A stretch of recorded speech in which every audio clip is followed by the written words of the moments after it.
Test. Test.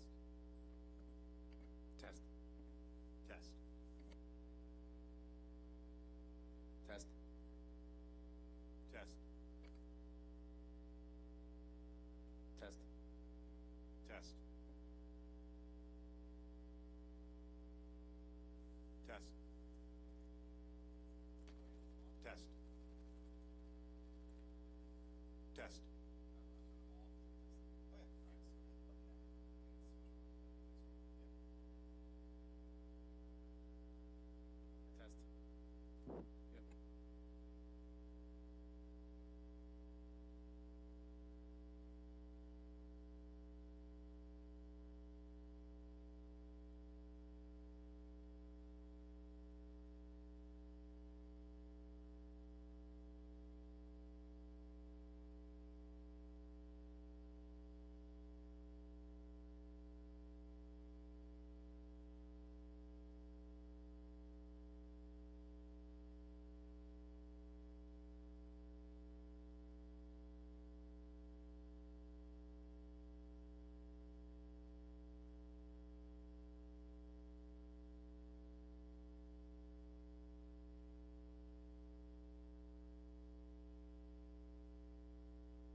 invite all legislators to come to the chambers who are on the Rules Committee, and we will get started.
Let's get started with the Rules Committee.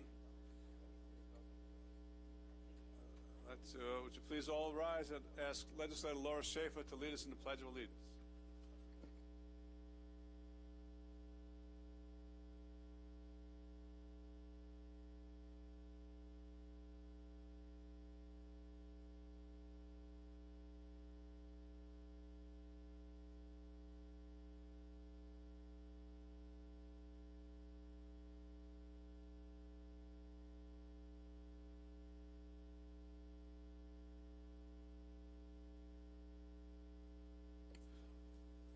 Okay.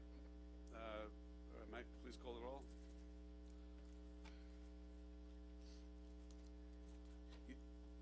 You want the roll for the, Rules Committee, please. okay, will Yeah. do, sir. Roll call. Legislator Sheila Bino. Okay.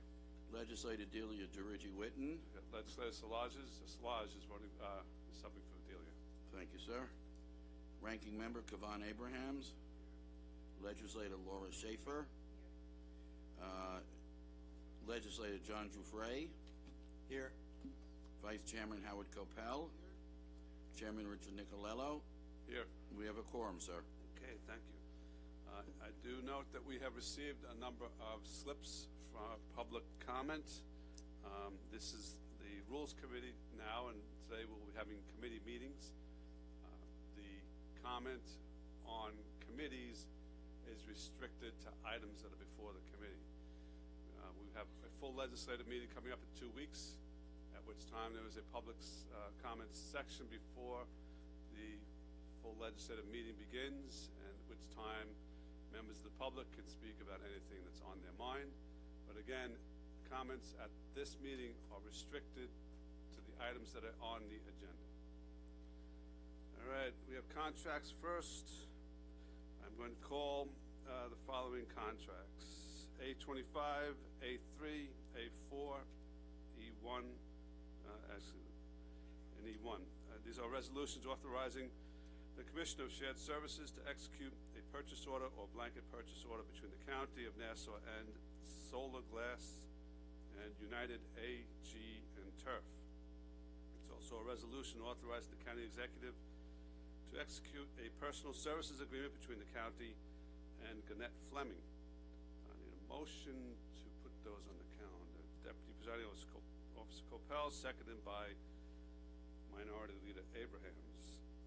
Two contracts that are to be untabled. They are A8, which is a resolution authorizing the Commissioner of Shared Services to award and execute a purchase order, a blanket purchase order between the county and AC Electrical Supplies.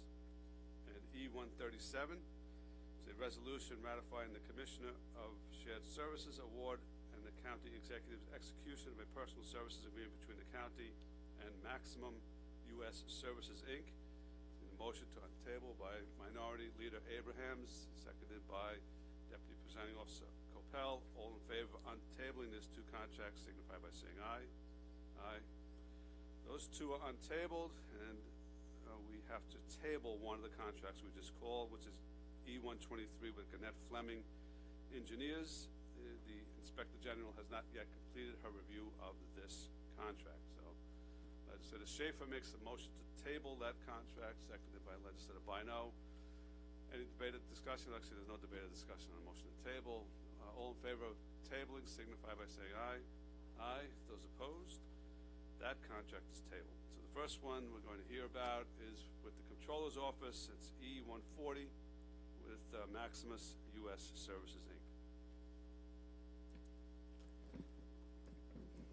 Good afternoon, Mr. Majority Leader, ladies and gentlemen of the legislature. My name is Charles Castellaro. I'm Chief Counsel to the Nassau County Comptroller. The matter before you is a contract with the Comptroller's Office with the County in general for indirect cost allocation services provided to the county. The county receives some $300 million every year in federal grants. Two revenue streams, either direct grant or secondarily reimbursement. The county needs this contract in place because we have departments that receive federal grants and have programs using those federal grants, and the county is allowed to file a reimbursement or cost allocation schedule to get reimbursed from the government on what it expends.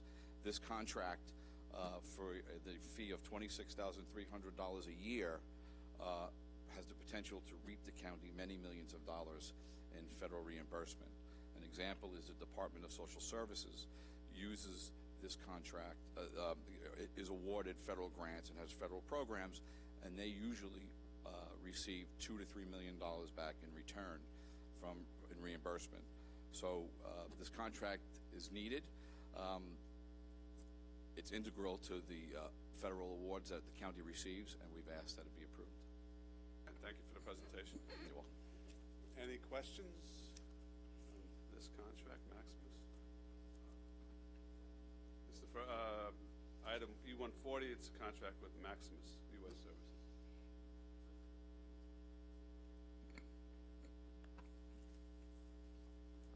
Good morning. Good morning. Good afternoon, sorry. Good morning.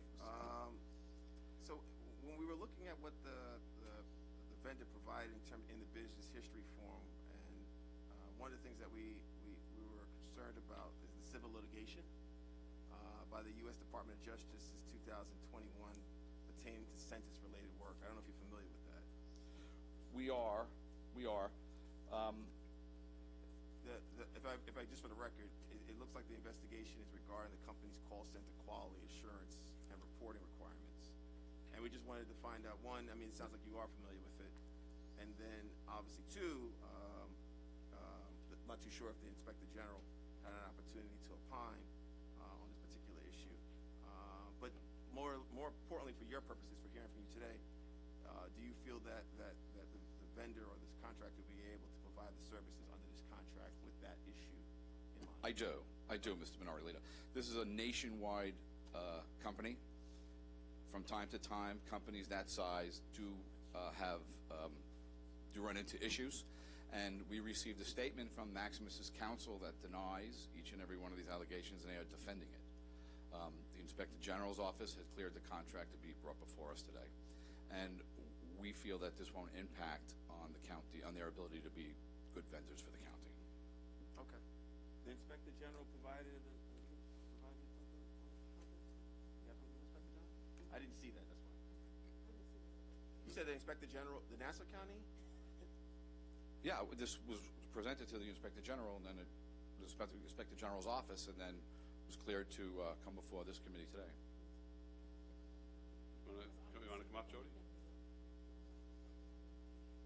I didn't see it. I don't. Do you have a copy of that? Oh, she's here. Oh, okay. Okay.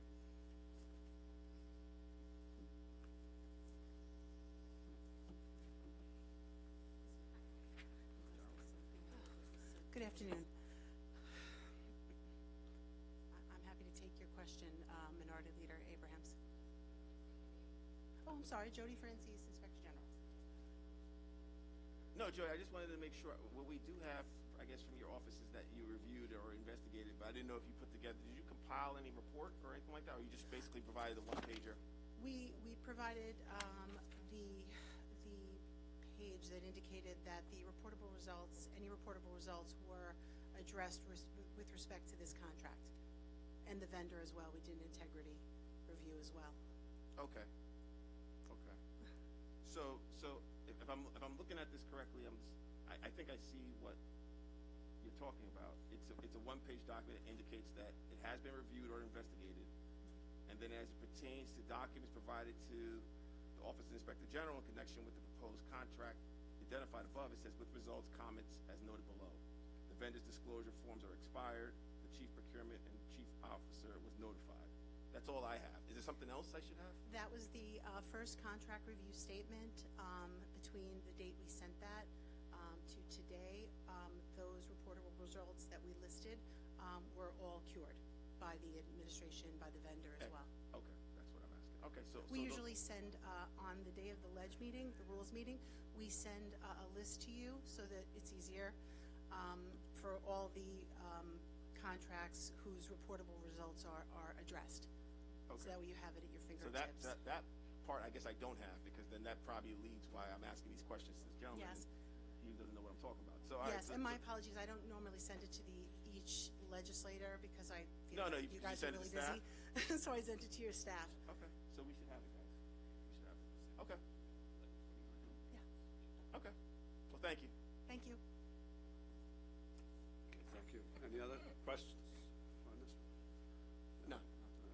Thank you. Thank you. A3 and A4 with United AG and Turf. These are parks contracts.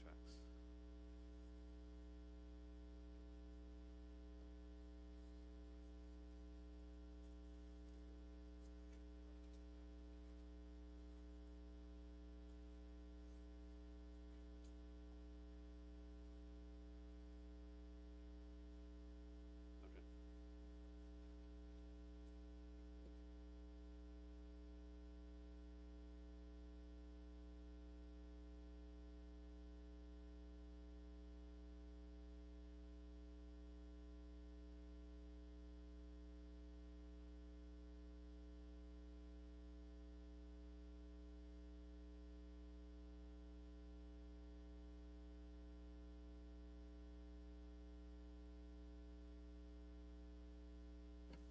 Good afternoon, sorry. Darcy Bellier, Parks Commissioner. What's the first item? I'm sorry. We called the two together. It's A3 and A4. They're both with United A&G and Turf. Okay, so the first one is requesting authorization to award a blanket purchase order for lawnmower parts for equipment used by Parks, DPW, and Corrections. Again, the vendor is United Ag and Turf Northeast, LLC. Maximum authorized amount is $1,030,000. Term is for 1 year with the option to renew for up to 4 one-year periods, plus 2 additional months for a total term of 5 years, 2 months. The estimated spend by Parks is approximately $100,000 annually, and not more than $100,000 total for Public Works and Corrections. Okay, so the $1 million would be over the course of the entire Correct. 1 year plus 4 year option to renew. Correct, and Parks is a much heavier user than the other departments are. Any other questions? No? Let's just jump into A4. Yep, and the other item is authorization of a purchase order from the same vendor, United Ag and Turf Northeast LLC. It's a sole source purchase for an Avant 860 tractor for use at Eisenhower Park. The cost is $122,945.48 for the purchase. And again, sole source, and it's unique to other equipment and one that has been used successfully in the park system in the past. Okay. Any questions? Legislator Bynum. Thank you, Presiding Officer. Hi, Commissioner. So it's, is this particular Avant 860 only, is this manufacturer the only one that can supply these parts? What makes it a sole source? It's the only tractor of its type, and we've used it with great success in the past because it's a multifunctional, so it can do a lot of different things, and it's also much cheaper than ones that we could get should we go to another vendor for something similar, but not quite what Avant can do. So, but it's the only tractor of its type here in the county, but not across the country. Correct, except it has a unique 2-ton lifting ability, which other tractors don't provide us with. And so Avant is this particular United AG and Turf, they're the only ones that could provide this part for the Avant? Correct. Is that what you're saying? Correct. Okay. All right, thank you. Are there any other questions? Legislator Schaefer. Hi, Commissioner. I just have a quick question. Am I correct that on A3, there was only one response to the RFP? A3 is for this item? No, that's for the... No, I'm sorry, for the other item? Yeah, the lawnmower parts. 5 vendors viewed the bid, and there was 1 response, yes. Do you have any idea why there would only be 1 response? Is it somehow specialized? I don't know. It's for specific brand of parts that we need, Echo, Okay. Hustler, and John Deere. And typically, there are not a lot of vendors that are licensed to sell all 3 of those parts. Oh. So that could be one of the reasons why. Okay, thank you, just curious. All right, any other questions? No? Thank Darcy. you. Next 2 are with Public Works. First will be A8 with AC Electrical Supplies.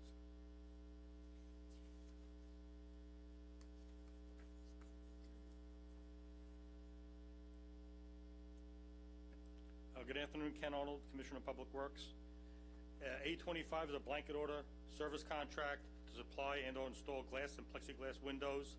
The 5-year cap for this contract is $2 million. 11 vendors viewed the solicitation and 2 supplied proposals. Solar Glass is being chosen as the lowest responsible bidder for this award. Okay, and again, it's over 5 years, is this amount that? Yes. Any questions? No. All right, let's go to the next ones with Solar Glass, A25. That was Solar Glass. Oh, That was sorry, you're A25. right. Got it backwards. So A8 is a service blanket order to provide electrical hardware. This is again a 5-year contract with a cap of $2.5 million. 17 vendors viewed the solicitation, 4 provided bids. This bid was divided in 2. Aetna went past this body already for most of the items for this solicitation. AC Electric is to provide the balance of them as the lowest responsible bidder. Any questions? Hearing none. Thank you very much, Ken. We have finished with the legislative part, so yes, next is public comment on these contracts.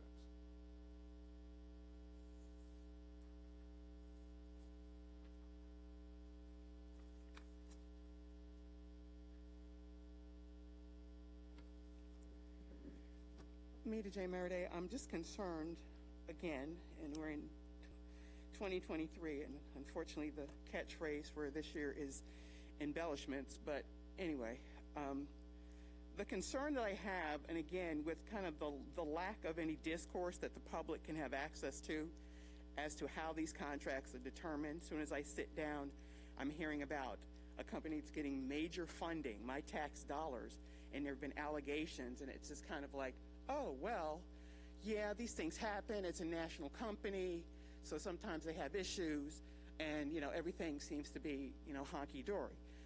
Unfortunately, that's not good enough. If it's not good enough, and if it's okay with the 19 of you that were elected based upon some kind of standard that you were going to protect our interests, then we have a problem. I mean, we're already, you know, in essence, a national embarrassment, but we need to really kind of fine-tune how we're doing things with the $3.3 billion in a budget that was passed with maybe 8 people in the public in the room. So, yes, I have questions about that. I have asked about the number of settlements that have been approved by this body in 2022. I still haven't gotten the answer to how much money has been allocated in settlements, including some of these same types of contract negotiations that are quietly passed by this body. You may be fighting in the back room, but the public needs to hear what's going on with our money up front. So yes, these blanket orders to this specific issue, Solar Glass hardware. I have yet to hear about any outreach to service-disabled veteran businesses, minority businesses. What is being done to address these underserved constituents that could be creating jobs and keeping people here in their homes right where we live? If someone can give me that answer versus a blank stare and just a compensatory nod, I would appreciate it. So yes, I have questions, and I'm not the only one who has questions, but you have other residents that are out here working 2 and 3 jobs to try to stay here, and their voices are going to be raised somehow. If we cannot get the state or federal government to effectively audit what is happening here with the funding that is being received by those entities. So if someone, I don't care if it's up front, in the back, or whatever, we need answers to these questions. Thank you. Okay, thank you, Rita. Any other public comment on these contracts? Hearing none, I'm calling them for a vote. That includes E140, A3, A4, A8, and A25. Any other debated discussion among the legislators? All in favor signify by saying aye. Aye. Those opposed? They carry unanimously. The Rules Committee is going into recess, and what committee? Public Safety is next.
right? Who's the chair of that? It's Denise? Oh, maybe she plans on doing it, but just if I can have everybody's attention, I know that the chairwoman probably will identify in public safety where it's appropriate as well, but we just wanted to make sure that the legislature establishes that we are cognizant of the fact that today is National Law Enforcement Day, and I assume the chairwoman Ford was going to make that announcement as well, but just want to make sure that we don't lose any more time before we do it,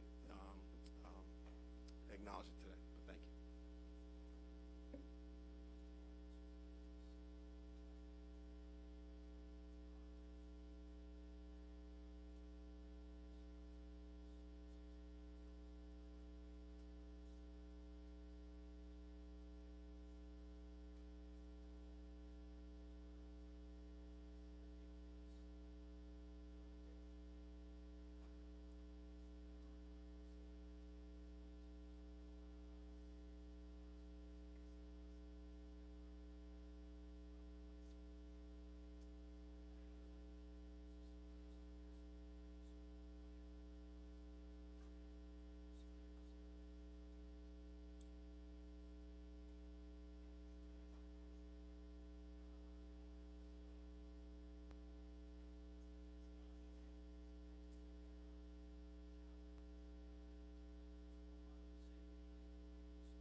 Good afternoon. At this time, I will call the Public Safety Committee to order. I will ask the clerk to call the roll.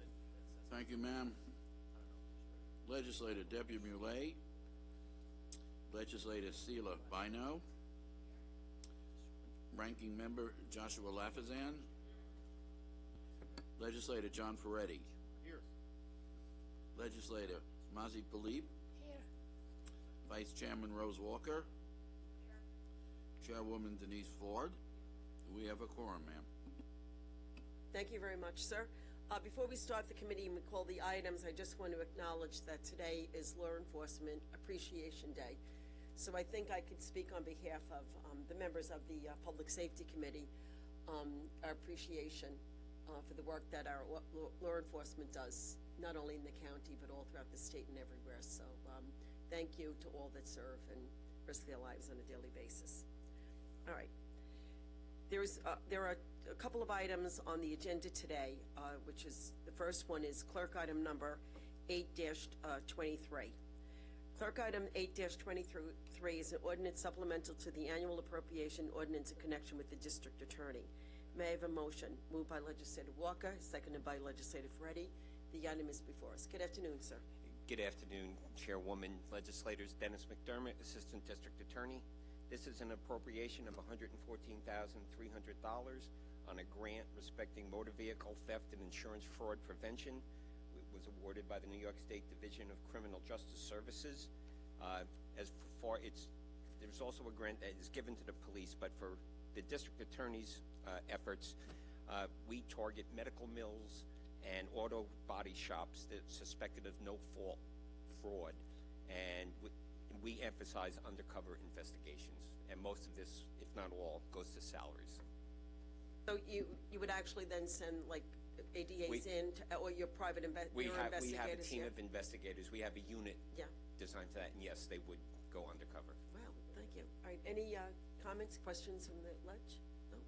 Any public comment? Okay, thank you. Thank you.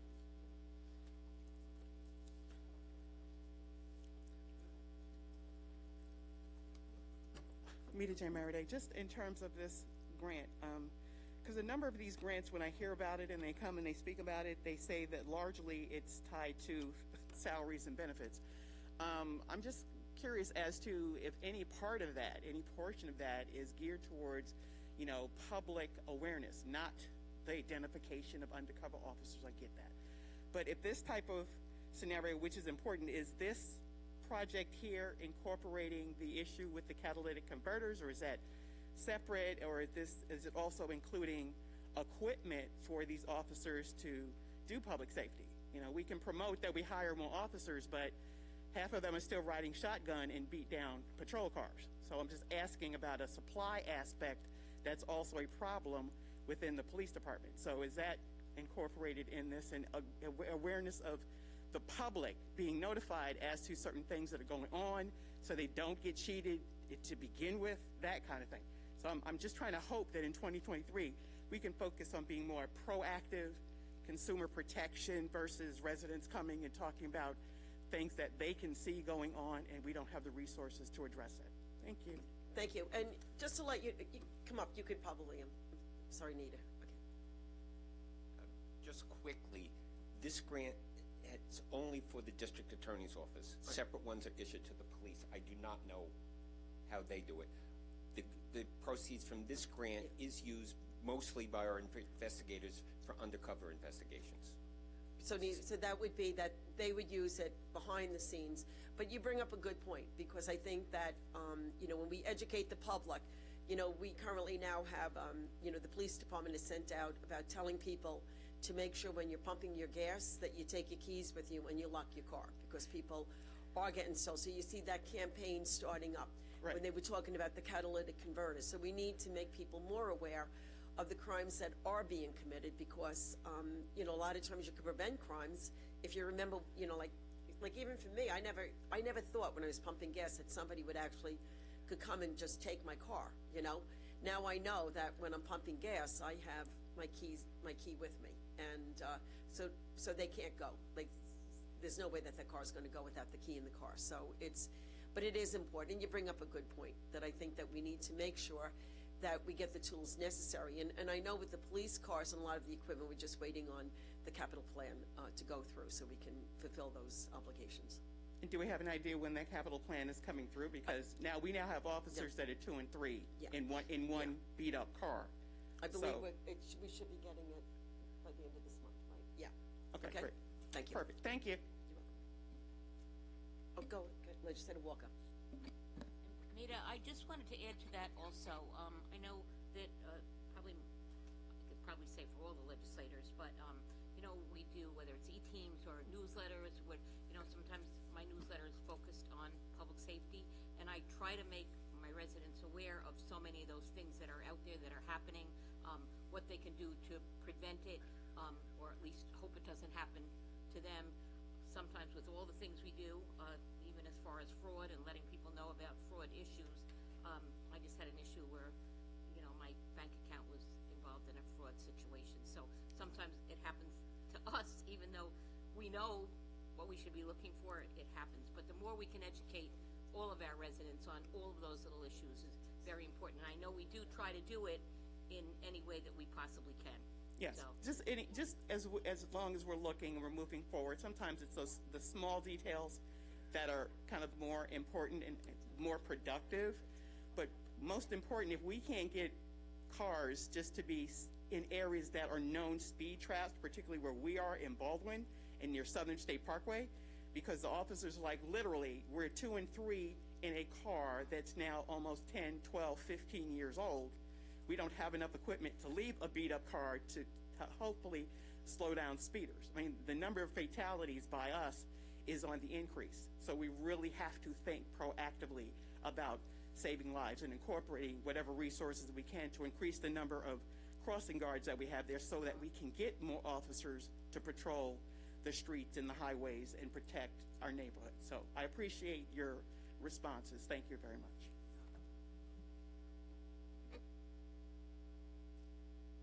Okay, all those in favor of passing this item forward, please signify by saying aye. Aye. Any opposed? The item passes unanimously. Thank you very much. Okay,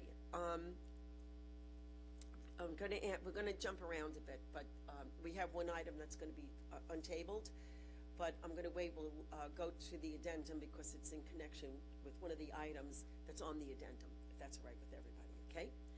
All right, so, may I have a motion to suspend the rules? Moved by Legislator Pilip, seconded by Legislator Ferretti. All right, all those in favor of this, please signify by saying aye. Okay, the rules have been suspended. There are 3 items on the agenda today, which are clerk item numbers 18-23, 21-23, and 27-23. Clerk item number 18-23 is an ordinance supplemental to the annual appropriation in connection with the medical examiner. Who is here from the administration? Good afternoon.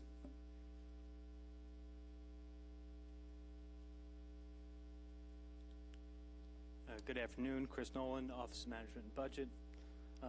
Item 18 of 23 is a supplemental appropriation for the medical examiner of FY 2022-2023 Paul Coverdale grant funds in the amount of $54,656. The funding is to be used to supplement grant general fund dollars to maintain accreditation within the toxicology lab, and there's additional funding provided to support activities as they relates to opioid drug testing. Do you have any questions? Okay, and is that where it says here for instrumentation and lab equipment, do we need to buy different equipment to test opioid and perhaps fentanyl and whatever? I can't speak to some of the specifics of it, but they are using some of the funds to maintain the equipment that they have, as well as then for opioid funds. Okay. Opioid drug. Any questions or comments from the legislature? All right, any public comment? Okay, I see none. Thank you. Thank you. All those in favor of passing this item, please signify by saying aye. Any opposed? The item passes unanimously.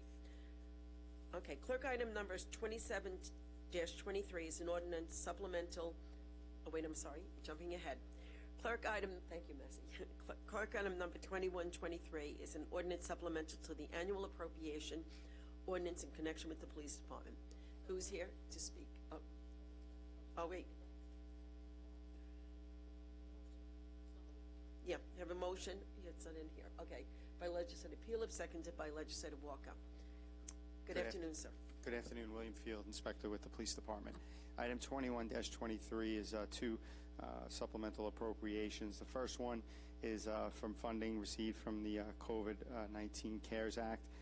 This funding will be used to assist us with offsetting salary expenses from our Emergency Ambulance Bureau members. The second item is a supplemental appropriation of asset forfeiture funding to be moved into our salary lines to be used as per the equitable sharing federal guidelines. So the first part, the 1.3, will go back to the medics. That was to cover the cost of perhaps their overtime during the COVID pandemic? Exactly. Any eligible expense towards their salary that we can, use per the guidelines. Yeah, well, they worked very hard. I mean, I think those medics almost worked nonstop, and some of the conditions they worked in were rather dangerous. So, God bless them in the work that they did. So, any comments or questions from the ledge? Public comment? Okay, I see none. Thank you very much. Thank you. All those in favor of passing this, please signify by saying yes. Aye. Any opposed? The item passes unanimously. So we have now clerk item number 27-23 is an ordinance supplemental to the annual appropriation and ordinance in connection with the probation department. Can I have a motion to, Legislator Walker, seconded by Legislator Pilip. All right, this item is before us. Before I call up the probation department, I am now going to make a motion to untable item number -203-22, which is an ordinance supplemental to the annual appropriation ordinance in connection with the probation department. May I have a motion to untable this? Legislator Ferretti, seconded by Legislator Millet. All right, so the item is untabled. And, that we just voted on the untabling. Well, that was what we did. We voted to untable it. Now I'm gonna vote to, all the, oh, we're gonna vote on, all those in favor, I'm sorry, of tabling this item, aye? Okay, any opposed? Okay, now, to move this item forward, Legislator Ferretti, seconded by Legislator Lafazan. All right, so the item is before us. So gentlemen, we have both items, 27-23, which is an ordinance supplemental, in connection with the probation department, as well as item 203-22, which is also supplemental to the probation department. Joe Shalero, Fiscal Officer, Department of Probation. The two items before you encompass alternatives to incarceration, the pretrial services, and also two of the other items are the GIVE grant as well as reentry grant. The 2723 encompasses the GIVE grant as well as excuse me, as well as the reentry program. Those are separate from the reentry, the pretrial. The pretrial is the other $1.7 million that's part of that, which also is in addition to the previous item that had been tabled and is now untabled. That item, the $307,672, had been the original grant that was awarded to Nassau County for pretrial covering July 1st of 2022 through June 30th of 2023. In addition to that, the state awarded an additional $1.7 million to us to utilize towards pretrial services, as well as that population has grown because of the legislation that has been enacted, and that's what the four grants, which encompass are encompassed by the two items, covered. What was the money from the funding from the 203, the first item? What was that total amount? That's GIVE. That's the guns involved in violence. Right. What was the total amount of the funding? You said it. I'm sorry, I didn't catch. That's okay.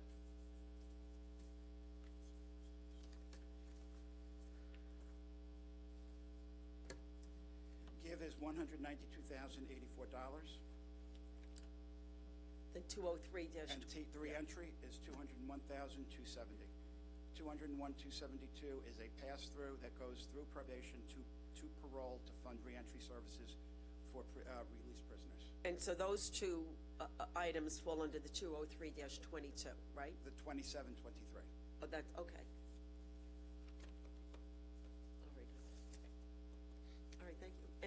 Then additionally with the 2723 is the additional $1.7 million additional funding that was awarded to the county by the state to further support pretrial services. All right, thank in you. addition to the normal grant that's been in existence for the last 30 years or so. Okay, so this is additional. All right, Legislator Millet.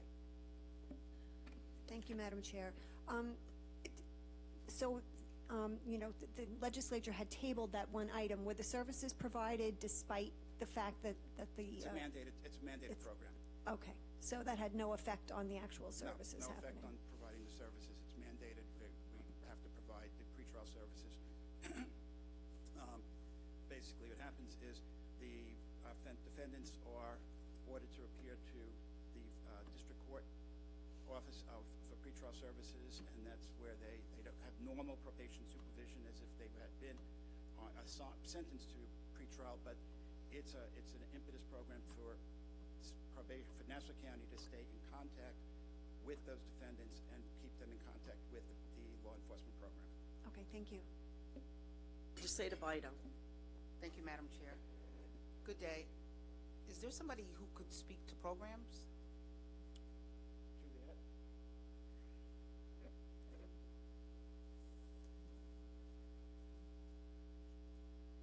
Good afternoon. Good afternoon. They're going to want you to state your name. Juliet Capoletti.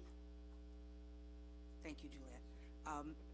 Question about the reentry program? Oh, no, I'm sorry. I thought you said you wanted about the pretrial. No, about programs in general. I said if somebody who could speak about programs. Juliet is the Assistant Deputy Director for District Court, so she handles the pretrial programs. Reentry it's a pass-through. That's handled by parole. We're not involved in program at all on reentry. Okay. All right. So you can't answer any of my questions? Any questions related to pretrial program? No, not the pretrial. Okay. Thank you. I understand that and happy that you're finally getting the money to recoup the funds that we've already spent. Definitely wanted to talk about reentry, but thank you. Again, reentry is a parole program. The funds channel through us, and that's the extent of probation's involved within it, except for working in identifying the provider of that program. But that goes to, like you said, parole. It's parole. Yeah, It's so all- it's all strictly under parole. That basically answers my question then. Yes. To the extent that I wanted to know what kind of services reentry provided, and if in fact those programs could be provided to those who have been ROR'd or, released, on bail in some way, where they might be able to get some assistance with housing and jobs and things like that. It's my Because understanding they would not be released on bail. yeah, that's what I'm saying. No, they're Just not released on bail. parole They're- is parole is they've they're served their released. time. Right, they've served their Yeah. time, and now this is to assist them in reentry into. Yeah, I'm into desperately society. seeking opportunity to make sure that those that are ROR'd or those that are released under some other condition have some ability to have services provided to them, so that we're not setting them up to fail just to re-enter the system over and over and over again. So that was why I wanted to speak to someone regarding programs. Thank you very much.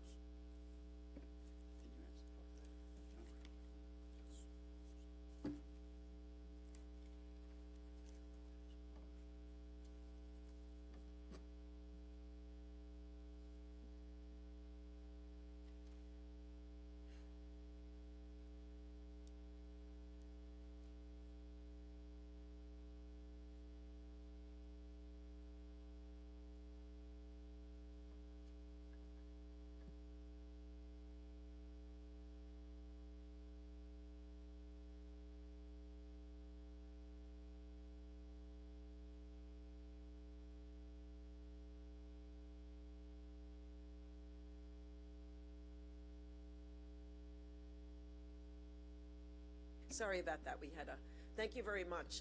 Any other legislators, any public comment? Oh, come on up, Nita. Thank you very much.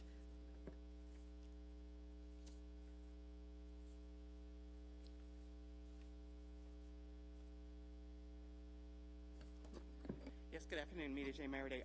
Again, to Legislator Bino's point, again, this speaks to having reporting and documentation with regard to any types of trends, analysis, success stories, areas of strength, weakness, and opportunities, kind of like a SWOT theory, because we really have to focus on why people are ending up in these situations and how we can best address their needs. Again, particularly when we're talking about situations that impact, our underserved, but, our communities, our young people, our seniors, our veterans, they're getting into this situation, and we don't know what programs are working, what programs are missing, until there's some type of tragedy or major occurrence, and then they say, oh, there's breaks in the system, there's, systemic this, there's systematic that.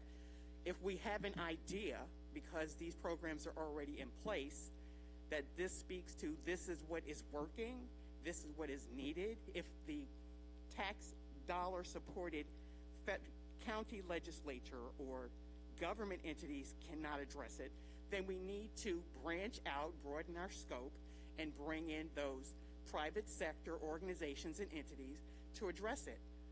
People are dying on the vine out here, okay? They need help. We have parents that need help for their children. These kids are out here acting out and doing some dangerous things, and it's, everybody can't use the affluenza defense. People can talk about the issues impacting cashless bail, and there were some issues with that, but the initial intent was designed for those who did not have the resources. So it's like, let's not continue to throw things back and forth and do shaming and blaming. Let's work together to address some of these issues and protect our resources. Again, support all of our law enforcement, probation, district attorney, but also let's look towards helping these families in these communities that are straining at the bit, getting no help, for their children, for their parents, for their loved ones who are in crisis. So I would like to see, at least when we're getting these grants or we're getting these presentations, that we, the public who don't have the access to the information that you have, that we're hearing about what is working, or where they can get the information, how they can get the help, and if they can't get the help here, where they can go to get the help. It's hard out here now that we're dealing with, particularly for what I'm working with now, between veteran suicide and overall medical debt. It's a scary scenario. And I have to keep pleading the case here that there's resources out there, but if you want to keep churning out the same few little dollars, you know, they're going in the same little circle. And we've got now close to 40 veterans a day who are committing or attempting to commit suicide. And our young people are the second growing constituency with suicide. We need to do better, and we need to do it now. Thank you. I echo your sentiments. I believe that we need to utilize the money that we got and start, you know, putting the dollar to where it's going to do the most benefit. So yes, I agree with you. Thank you. Okay. All those in favor of passing items 27-23 and 203-22, please signify by saying aye. Any opposed? The item passes unanimously. All those in favor of may I have a motion to adjourn? Legislative Walker, seconded by Legislative Bino. All those in favor, let's say aye. Aye. We're adjourned. Thank you. Public Works is next.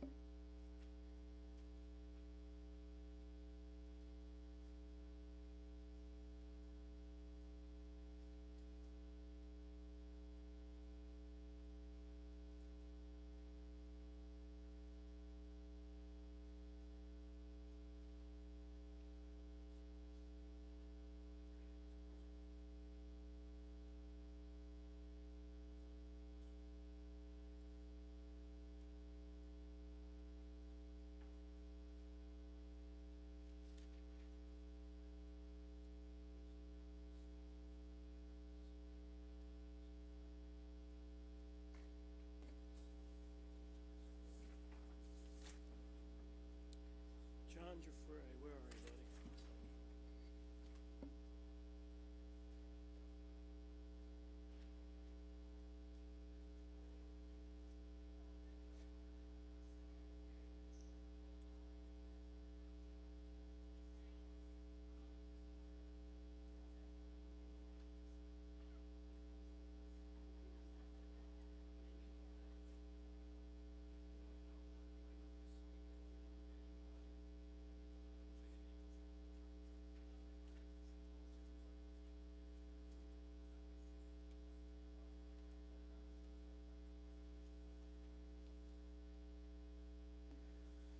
Okay, at this time, I'll call the Public Works Committee to order. I'll ask the clerk to call the roll.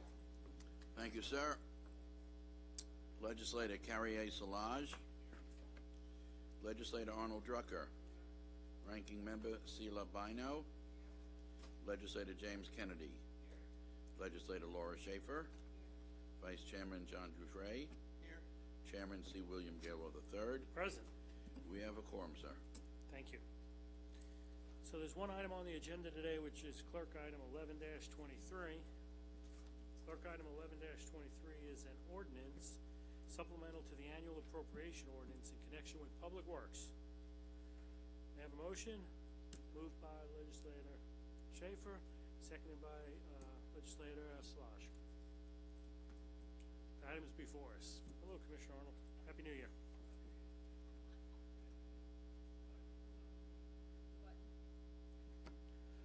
Yep, sorry about that.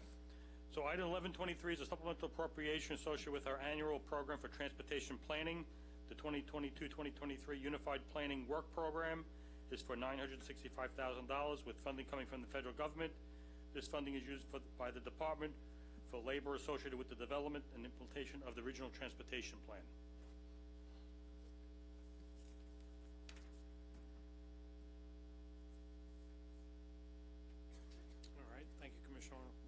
Do we have any debate or discussion? Yes, ma'am. Thank you. Legislator Bino. Thank you, Chair. I'm sorry, did you say the original plan? I don't think I said original. No, what was the last few words of your? Regional, I'm sorry. Regional, yes. Okay, so that changes regularly, correct? I think every 5 years the state puts out a new regional transportation plan. Okay, and is that in concert with the air quality too? Air quality is a component of it. There's congestion mitigation funding, and And that's part of the plan that they look at, yes. And it's only every 5 years? Well, the regional plan is that's I think it's a 40-year look ahead, is every 5 years. Then you have the Transportation Improvement Plan, which we refer to as the TIP. That's a 4-year cycle, and we just recently completed the TIP for the next 4 years. Okay. And that's also part of this. It's all part of the bigger picture. So are there areas in particular we're concentrating on this air quality planning? Have we identified those areas, or does the state do it for us? What typically happens is we look for what county projects would fit under, we call it CMAQ, congestion mitigation funding. Most of our traffic signal work is CMAQ funding. Also, our bus purchases is mostly CMAQ funding Got also. it. Perfect. Thank you.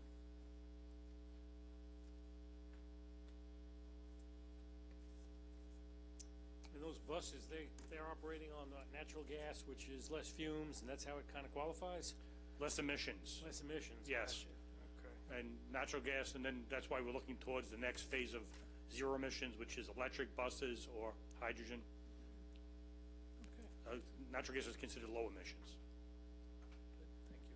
Do we have any public comment? Oh, any other legislators, first of all? Legislator Giuffre. What's FTA Federal Transit Administration. and FHWA? Federal Highway Agency. I forget I think it's just highway. Okay. And the TIP that you mentioned, the 4 years? Transportation Improvement Plan. Right. When did that 4-year period conclude? It's in the process of getting approved right now. And it will run for what, 4 years? I think till 2026 or 27. The state and the federal government each have separate tips. So one runs to 26, one runs to 27. And they'll start this year, 23? In 23, yes. 23, 24, 25, 26. 26? Yep. And I think this. The other one will run 24, 25, 26, 27. Yeah. Okay. All right. Legislator Schaefer?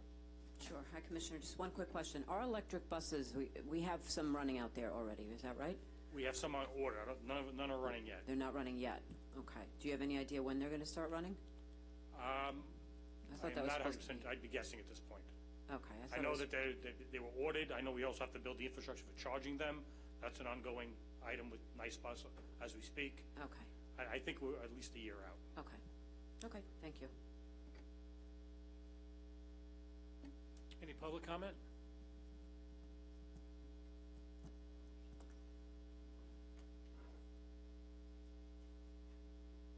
Yeah, right behind you. Ms. Meriday. Okay, 20 minutes back brace on, 20 minutes back brace off. We'll see how it goes. Mita J. Meriday, yes, I think I have one of these plans from maybe about 20 years ago, and it spoke to the historic disparities and geographic transportation deserts that I'm hoping we can work towards because we have an increased number of seniors and those who are not driving who definitely need these buses. And talking to local residents, their concerns are about some of the bus routes that were, for whatever reason, fiscal staffing, were discontinued. So in terms of looking at the transportation improvement plan, I'm just hoping that all of the legislators are reaching out to their constituents to find out what their specific needs are in terms of re-upping, those lines and getting their input as part of this plan, and particularly again for our seniors. And the congestion mitigation funding, I'm hoping again that we are incorporating programs that are working with maybe our young people to get them more involved and engaged in their local communities, and possibly looking at these types of areas, transportation, environment, as a career choice, because it is something that will have lasting benefit, because you'll always, generally have a job. But I too am curious as to when we're going to have the electric buses running, but I will say that the buses that are at least in our area, the 35, 37, et cetera, are breaking down less. So I don't know if that's because we have improved, the mechanical services or the maintenance schedule for them, but they were historically breaking down on a regular basis. So I would like to, definitely put that out there, that the buses that are out there are definitely running a lot better, a lot more consistent, which is important for, the increased number of our residents that have to use public transport. But I'm hoping, again, that we're looking at, again, maybe those mini buses, shorter routes, again, broadening the scope with regard to trying to provide direct access. Because, again, we have a large majority of our residents in healthcare that work on the North Shore, but they live on the South Shore. That transport north and south is still very difficult, for them. So just wanted to put that out there as we're looking at this regional transportation plan and making sure that we have public input. Thank you. No, thank you, Ms. Meriday, and Happy New Year. Appreciate your comments as always. Happy New Year. Commissioner Arnold, does any of this money go into restoring routes, bus routes? Or could it be used to restore some bus routes? No, this is the funding that's capital in nature. Gotcha. All right. And when do you think the entire fleet of buses will be transitioned over to electric? I am not sure that is the ultimate goal. We have to look at route lengths and different things of that nature. And the first set of buses that are going to be electric are the BRT buses that are proposed from the village of Hempstead to the hub. That's the first. And then after that, there's various South Shore routes that we're looking at also. So is this like a 10-year plan, 15 to convert? Probably 30 or 40-year plan. Really? I mean, new buses have a lifespan of 20 years, and we'll still be buying natural gas buses for another 3, 4, 5 years. Gotcha. Okay, thank you.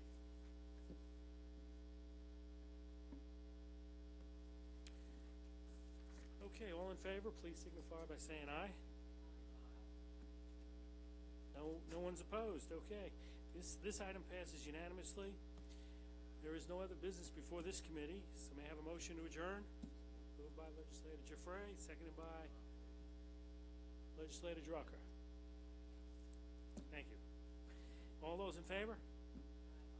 All right, this committee is now adjourned. Health is next.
I'd like to call the Health and Social Services Committee together, and ask the clerk to please take the roll. Thank you, ma'am. Legislator Joshua Lafazan, Legislator Arnold Drucker, Legislator Carrier Solage, Understood. Subbing for Delia DeRidge-Whitten. Legislator C. William Gaylor III. Legislator Laura Schaefer. Vice Chairwoman Mazi Talib. Here. Thank you. Chairwoman Rosemary Walker. Here. We have a quorum, ma'am. Thank you. And before we start, I just want to wish everybody a Happy New Year. There are two items on the agenda today. Clerk, item 10-23 is an ordinance supplemental for the annual appropriation ordinance in connection with the Health Department. May I have a motion, please, by Legislator Schaefer, seconded by Legislator Drucker. And good afternoon. Good afternoon, Andy Simone, Health Department. Happy New Year, everyone. Item 10-23 is a supplemental appropriation in the amount of $45,255 for the Bureau of Tuberculosis Control and Prevention. These are federal funds passed through to New York State through the Health Department to facilitate comprehensive services to individuals from the Ukraine who are appropriately evaluated for tuberculosis. These individuals stay with sponsor families and are required to get screened for TB within 90 days of when they arrive in the United States. Any questions? Any questions from the legislators? Any public comment? Okay. And thank you. Hearing none. Thank you. All those in favor of clerk item 10-23 signify by saying aye. Any opposed? Okay, then this will move on to finance. Clerk item 12-23 is an ordinance supplemental to the annual appropriation ordinance connection with the Department of Human Services. We have a motion, please, by Legislator Philippe, seconded by Legislator Lafrezan. And we have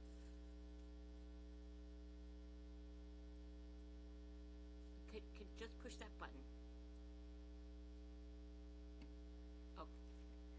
Good afternoon, legislators.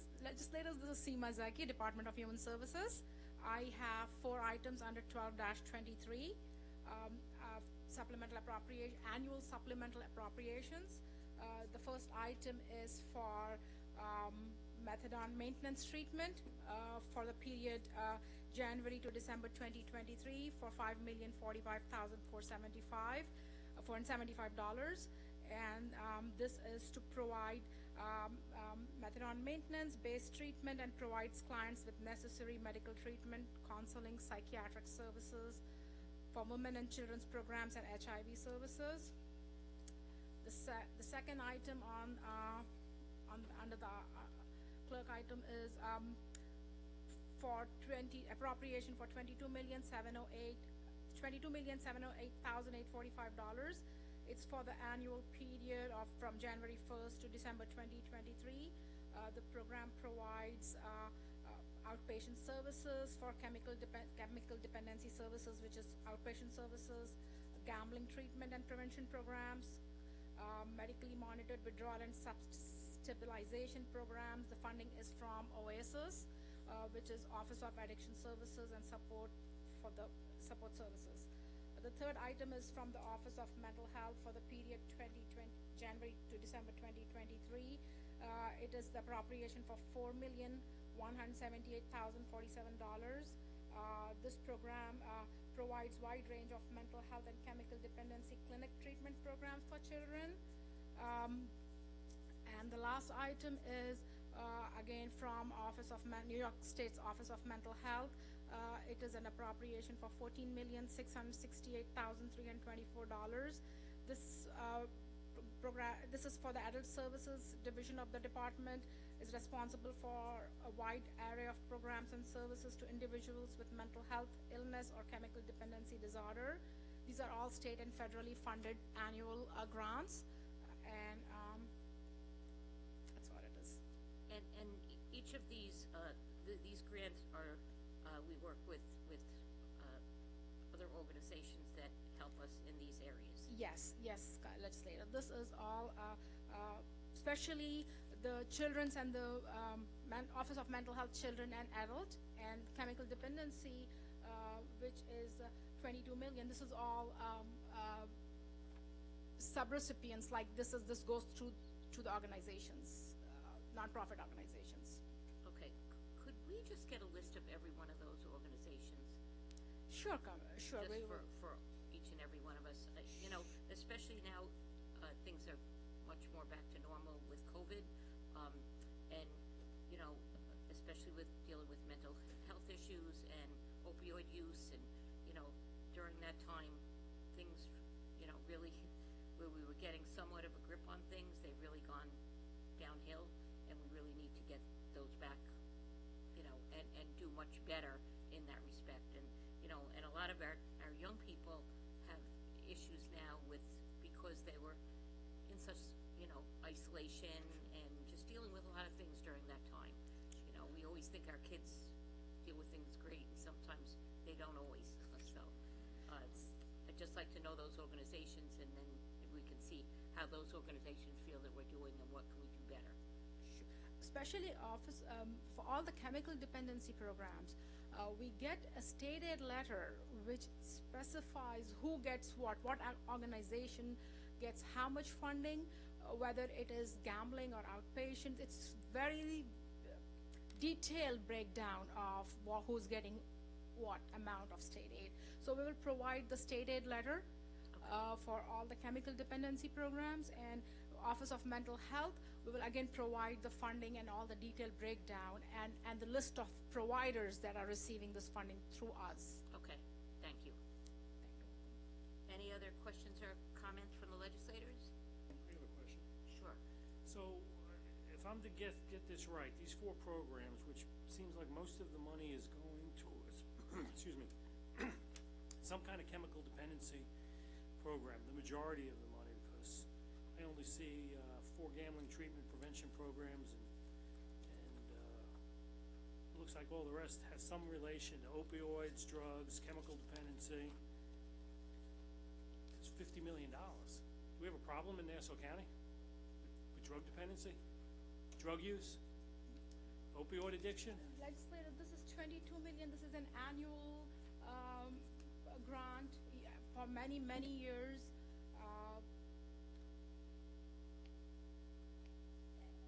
And I can get back to you with an answer for your question. It's fine. It's more of a rhetorical question. Seems like we're passing $50 million worth of funds to treat a drug problem here in Nassau County. And what are we doing to correct the drug problem itself versus just treating the symptoms here? That's the question. You don't have an answer, and I know you don't. I can definitely get back to you. The program director needs to respond to your question. Great. I'd like to hear that answer. So that's all I have, Madam Chair. Sure. I agree. I'm thinking to myself, it's a lot of money, and now we have the opioid funds that have come in that we're trying to make sure we can utilize in a positive way. But it seems like there's a lot of money that's here and being spent, but yet our problem doesn't get better, it gets worse. Not saying the money is making it worse, but I mean, what can we do to really make it better and put a dent in this? And it's just a sad situation, because too many people and young people and people of all ages, but you know, are dying, and here's a lot of money being spent, and I think that was really what Bill was getting to. So if I may, Madam Chair, I'm not on this committee, but I thank you for the opportunity to be on this committee today, and I appreciate my colleague from Valley Stream, his question, and I would suggest that there may be an effort or task force to see how this funding is applied and used equitably.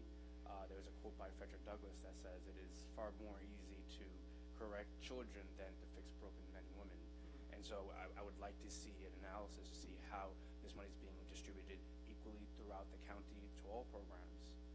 That's all, nothing further. Thank you.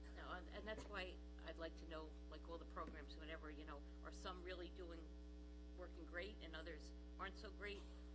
Maybe they can all help each other, but to address it better. And I don't expect you to have those answers, because This comes from New York State. The state aid letter specifically who gets what. Right. The county has no say, or the department has no say in it, but we'll provide you the list of all the providers. Okay, thank you. You're welcome. Any other questions or comments from our legislators? Any public comment? Mrs. Meriday?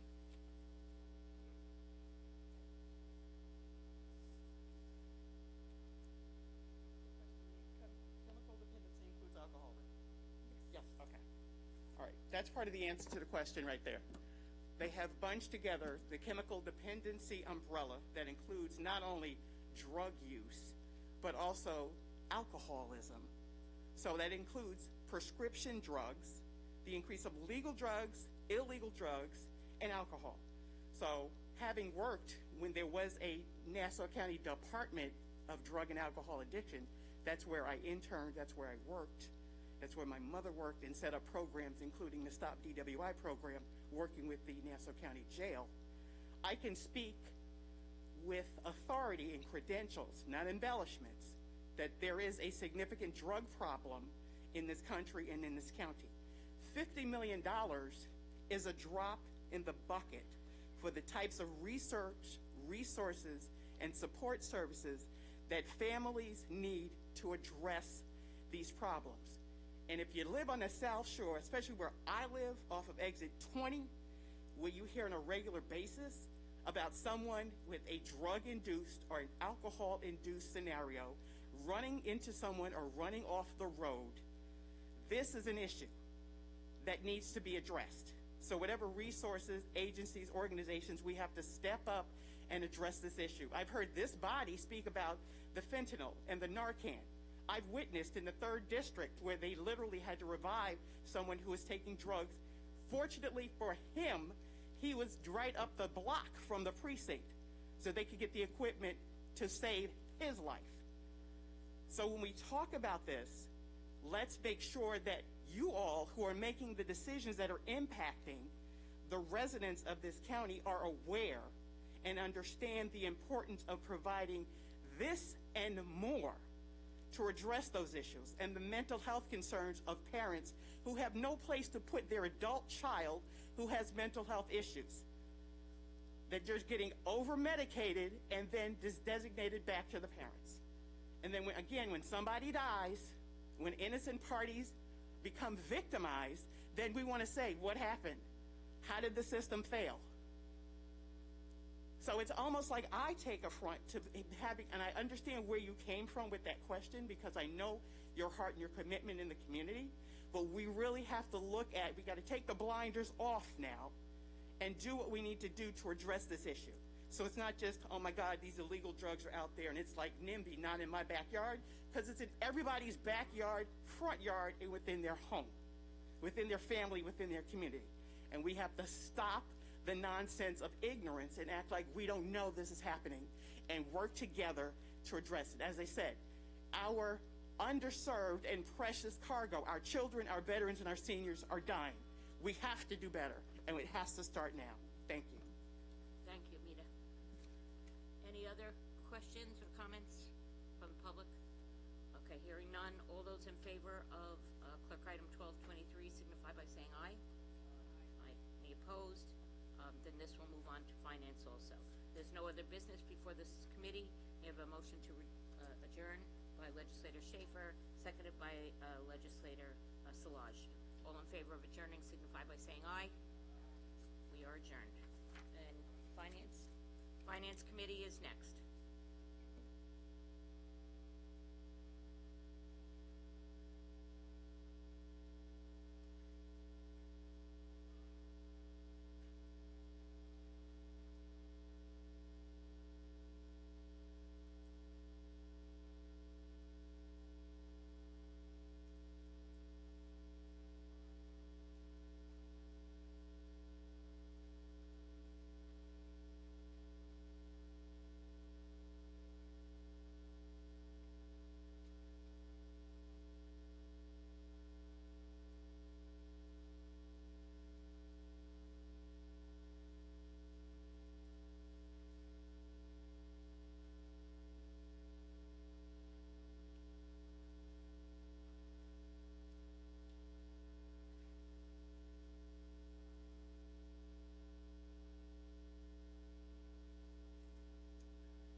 go ahead and do the honors? Yes, thank you, Chairman.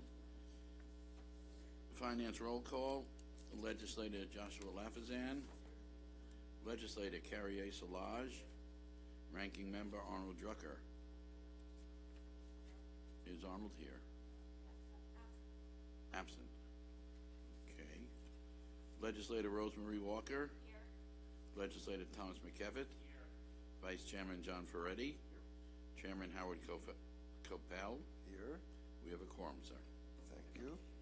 Okay, we're going to start off today with a motion to suspend the rules because we have items on addenda.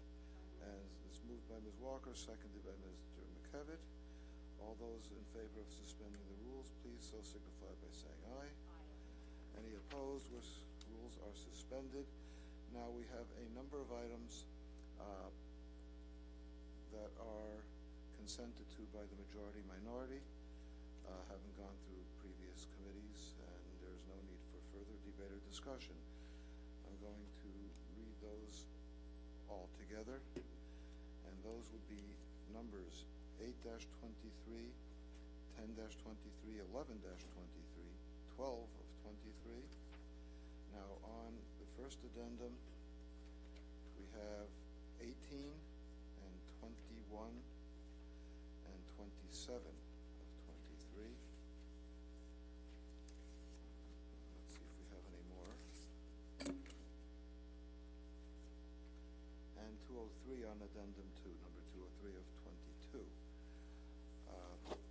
Motion on those items is made by Mr. Solage and seconded by Mr. Lafazan. All those in favor of those consent items, please so indicate by saying aye. Aye. Any opposed? Those items are passed unanimously. Now, what did I do?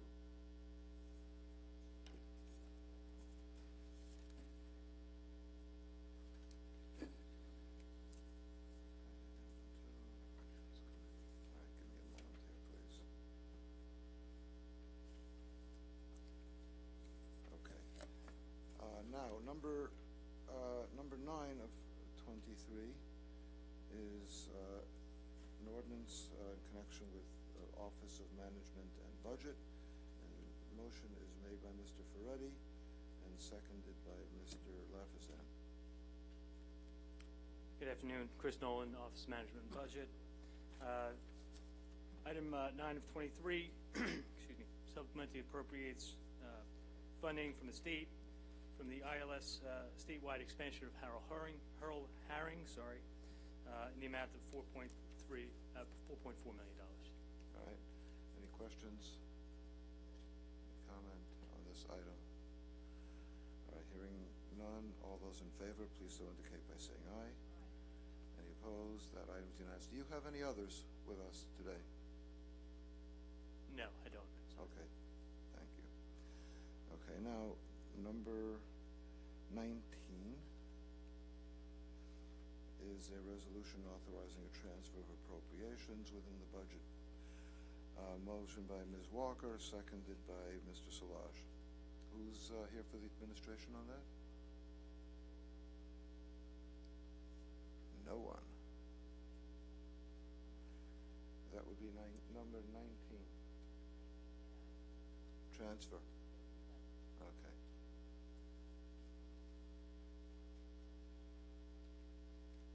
Andy Simone Health, 19-23 is a board transfer for the lead program to maximize grant funding. Okay. Do you have any others here? No. Okay. Any questions? Any public? All right. All those in favor of number 19, please so indicate by saying aye. Aye. Any opposed? That item is unanimous. Thank you. Number 20 is another transfer of appropriations. And we have motion by Mr. Ferretti, seconded by Mr. McKevitt.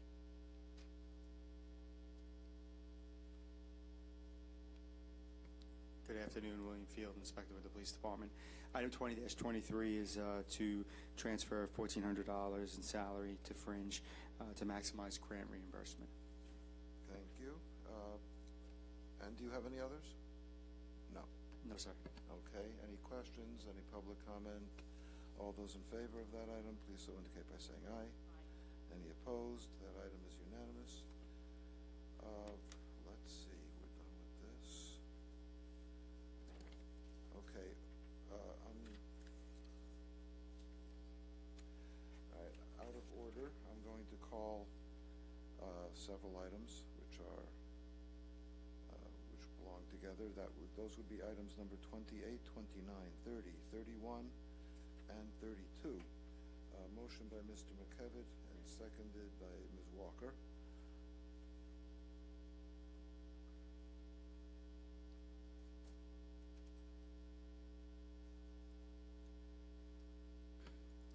Good afternoon, Deputy County Executive Anissa Moore. Happy New Year to all. I'm pleased to present to you Phase 2 of the ARPA funding for the existing 235 applications, which represent our agency partners and community organizations. Items 28 through 31, 23 are a part of that phase. You may recall that 32 is not. 32 is as well, right? Yes, but that's not me. Someone else will come up for that. So you may recall that Phase 1, there were award packages for the existing 106 agencies that were distributed during the month of October. The last time we had the opportunity to have a conversation here on the floor, it was my understanding that everyone at that time felt a lot of anxiety about making sure that our agencies received their funding. And we can tell you today that all of those agencies within Phase 1 did receive their monies.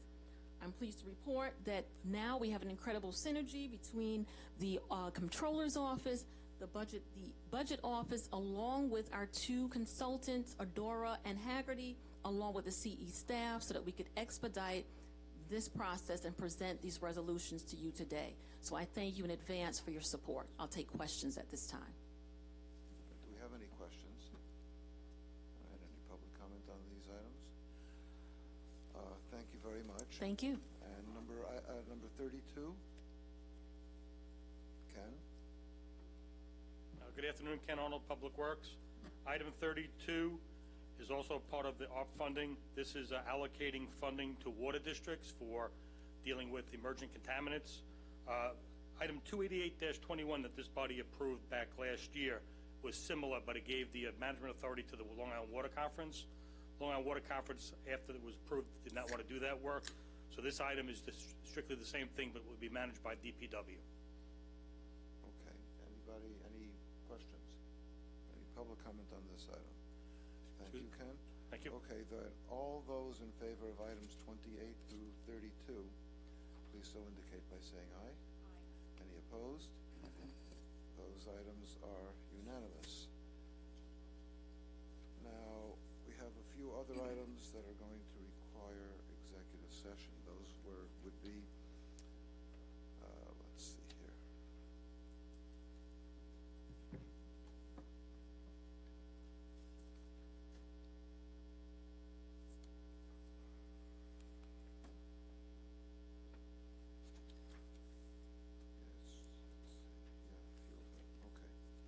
All right, those would be items number 17, 22, and 23. Motion on those items by Ms. Walker and seconded by Mr. Lafazan. Now, a motion for executive session is made by Mr. McKevitt, seconded by Mr. Ferretti. All those in favor of executive session, please say aye. Aye. Any opposed? We are in executive session to which members of the Rules Committee are invited as well.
we're back in finance.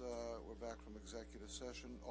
We're now able to vote on these three items. The three items being 17, 22, and 23. All those in favor of those three items, please so indicate by saying aye. Any opposed? Those items pass unanimously. Ms. Walker moves to adjourn, and Mr. Lefferzan seconds. All those in favor of adjourning, please say aye. Any opposed? We are adjourned, and we're back to rules.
Rules Committee is back in session.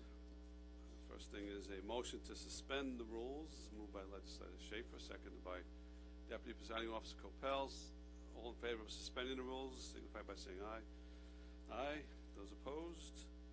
The rules are suspended. So we're going to call the consent calendar, which is items that went through committees. A few moments ago, it's been agreed by both sides that no further debate or discussion is needed on these items at this time.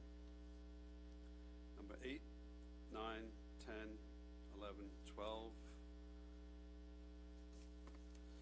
That's on the main calendar.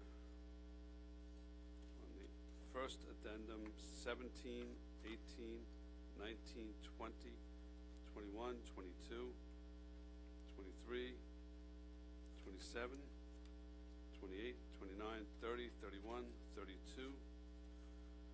On the second addendum, 203 of 22. All the other ones were of 2023.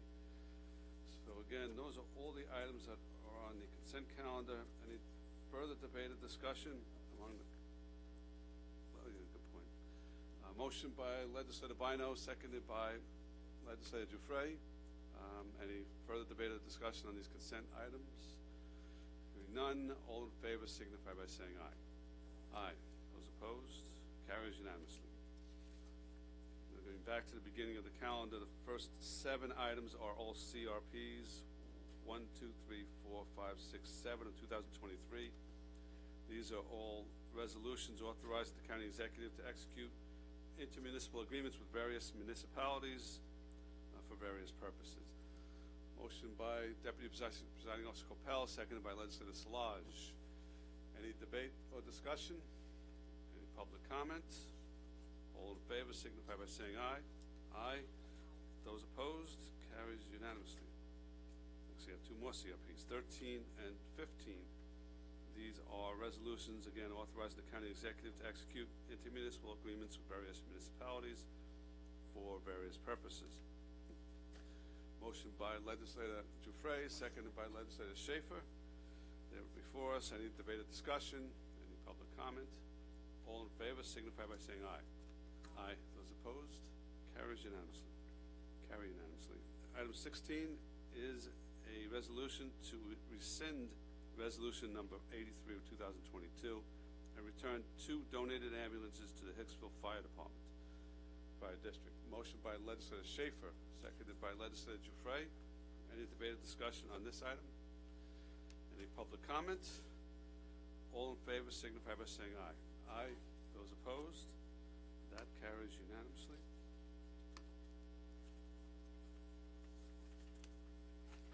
Okay, item 24, 2023 is a resolution to amend resolution number 387 of 2008 as last amended by resolution number 214 of 2021 to designate newspapers to publish and identify the real property listed by school district located wholly or partly in the towns and cities on which real estate tax liens are subject to sale by the county treasurer for unpaid taxes.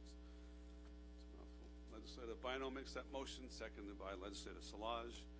Any debate or discussion? I think we're good, David. All in favor? Any public comment? All in favor signify by saying aye. Aye. Those opposed? Carries unanimously. The last 2 items are 25 and 26. These are resolutions authorizing county executive to execute intermunicipal agreements with the villages of Hempstead and Westbury with respect to the purchase of equipment. Motion by legislator Bino, seconded by legislator Schaefer. Any debate or discussion? Public comments? All in favor signify by saying aye. Aye. Those opposed? Carries unanimously. This last item, we don't have legislative roads around anymore to make a motion to adjourn, so so we need somebody else. Legislator Dufresne, you want to make that motion? Motion to adjourn. Seconded by Deputy Presiding Officer Coppell. All in favor of adjourning signify by saying aye. Aye. Those opposed? We're adjourned. Thank you. If Dave was still here, it would be about another hour. So.